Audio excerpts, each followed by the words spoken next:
Welcome to project number 5. Okay, today it's Georgia O'Keeffe that we are getting our inspiration from. She was a painter.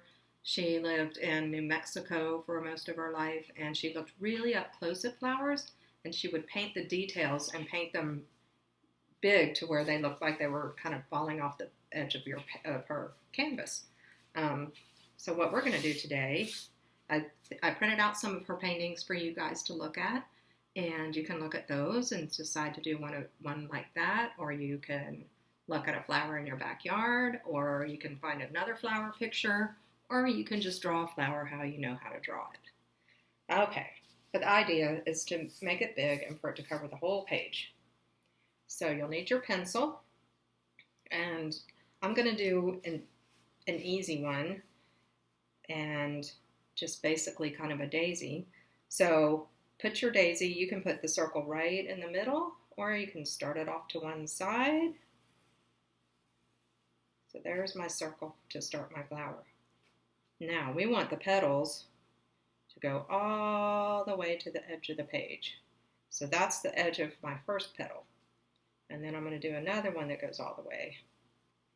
And then another one.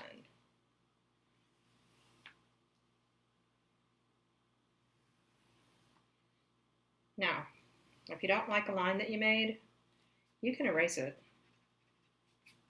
That's fine. Or you can just leave it there and just not trace over it with the black crayon later. So pretty easy. You just make lines however you want to do it. It kind of looks like a sun also, doesn't it?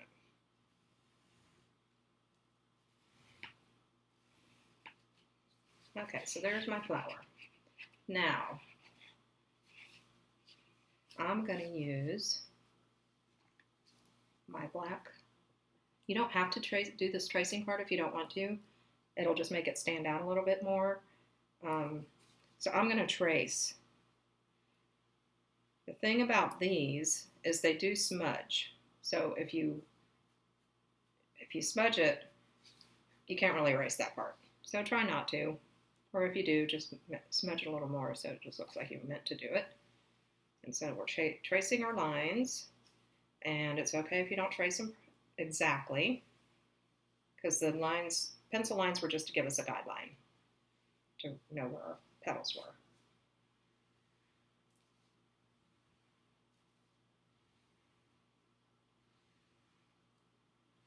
There we go. There. Now I want to use, I think I'm going to use cool colors on the background, so either blues or greens, and then I think I'm going to use like oranges and reds on this part. So you need your watercolors. I guess I forgot to mention that, but you need your watercolors and you need some water. And the thing to remember about watercolors is you always need to rinse your brush between every color. Otherwise you mess up your colors. They get all muddy. So get some blue.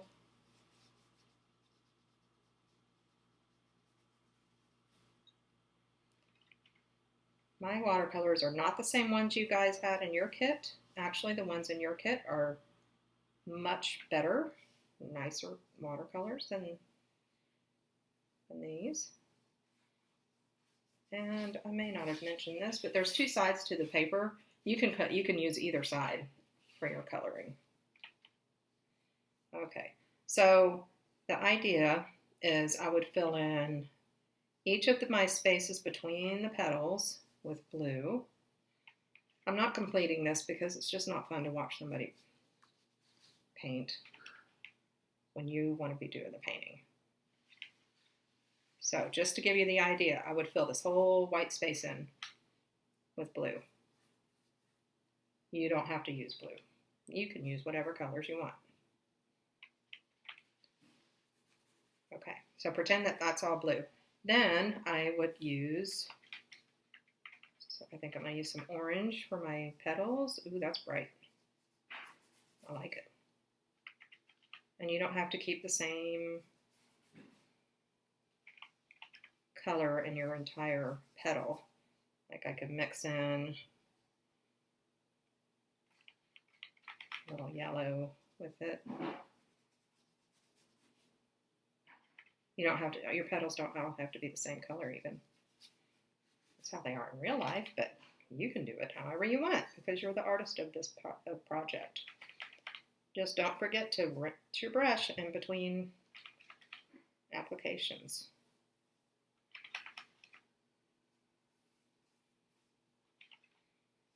So, I kept forgetting to mention about the glitter. So if you haven't used your glitter and you want to, you can sprinkle it over your flower.